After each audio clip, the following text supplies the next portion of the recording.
वालेकुम दोस्तों, मेरा नाम है हारिस लतीफ़ और आप देख रहे हैं किचन विद हारिस। आज हम आपके साथ चिली गार्लिक सॉस की रेसिपी शेयर करेंगे, जिसके लिए हमने 1 kg टमाटर लिए हैं, 2 कप पानी के लिए हैं, 1 चम्मच हमने सुर्ख कश्मीरी लाल मिर्च के लिए हैं, 2 चम्मच हमने दड़ा मिर्च के लिए हैं, 1 चम्मच हमने नमक लिया है, 2 चम्मच हमने कॉर्नफ्लावर लिया है, 8 जवे लहसुन के लिए हैं और 3/4 कप हमने सिरका लिया है और 100 ग्राम हमने चीनी ली है। और ये मसाले जिसमें 20 हमने काली मिर्चें ली हैं, 4 लौंग ली हैं और 4 ही दालचीनी ली है। अब हम रेसिपी बनाना शुरू करते हैं। सबसे पहले पानी डाल लेंगे पतीले में।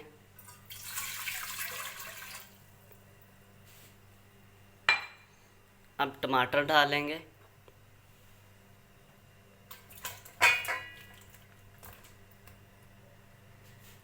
अब इसे ना तकरीबन हमने 15-20 मिनट तक पकने देना, ताकि ना ये अच्छी तरह नरम हो जाए। ये जो सा लहसुन था ये भी इसी के अंदर डाल देंगे। ये जो से मैंने आपको मसाले पहले दिखाए थे, इनकी भी पोटली बना के उसके अंदर डाल देनी है। असर जो सा है इसका पोटली में ही होगा।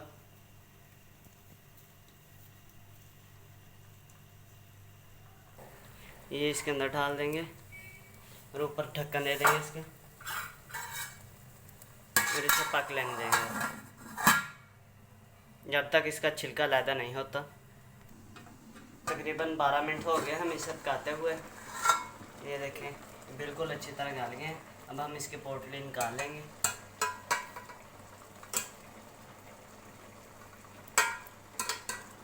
इसको ना एक दफ़ा अच्छी तरह निचोड़ के तो अलग कर लेंगे।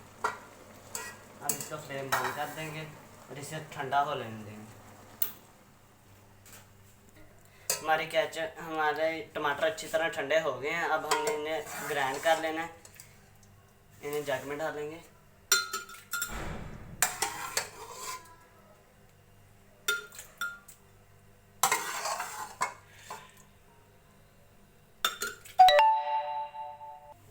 तकरीबन हमने इसे 1 मिनट ग्राइंड कर लिया है। अब हम इसे छान लेंगे। ये देखें हमने इसे अच्छी तरह छान लिया। अब इसे और पकाएंगे और इसके अंदर मसाले डालेंगे। पहले तो तकरीबन इसे 2 मिनट तक पकाएंगे। अभी देखिए कितना पतला है। माशाल्लाह देखें कितना प्यारा कलर आ गया है। तकरीबन 2 मिनट हो गया हमें इसे पकाते हुए। अब इसके अंदर हम मसाले डाल देंगे। मिर्च पीसी हुई, कश्मीरी लाल मिर्च, ये हम कलर के लिए इसके अंदर डाल रहे हैं, और नमक। अब हम इसे तकरीबन 5 मिनट तक और पकाएंगे। तकरीबन हमें 4-5 मिनट हो गए इसे पकाते हुए। माशाल्लाह ये गाढ़ी होना शुरू हो गई है। अब हम इसके अंदर चीनी डालेंगे।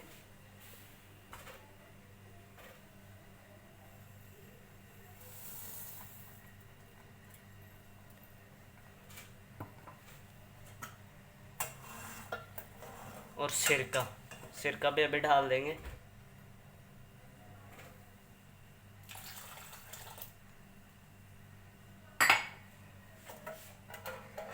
अब हमें इसे तकरीबन 5 या 10 मिनट तक पकने देना है, जब तक ये गाढ़ी नहीं होती। अब हम इसके अंदर कॉर्नफ्लावर ऐड कर देंगे। जब तक ये अच्छी तरह हार्ड नहीं ना होती तब तक हमने इसे पकाना है।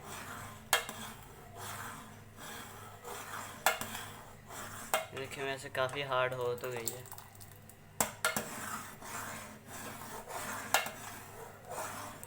माशाल्लाह ये देखिए हमारी केचप कितनी हार्ड हो गई है। अब आखिरी काम जो हमने करना है, हमने लहसुन के 8 जवे लेने हैं, जिन्हें हमने छिलके समेत ना पीस लेना है, क्योंकि इसका असर रास इसके छिलके में होता है। पीसे हुए लहसुन का हमने आधा चम्मच पानी लिया है और इसे इसके अंदर डाल देंगे। तकरीबन आधा मिनट हम इसे पकाएंगे और बंद कर देंगे। माशाल्लाह हमारी ये केचप तैयार होगी। और ये देखें कितनी प्यारी है और कितनी गाढ़ी बनी है। अगर आपको हमारी ये रेसिपी पसंद आए तो इसे लाइक कमेंट और शेयर करना ना भूलें। खुदा हाफिज़।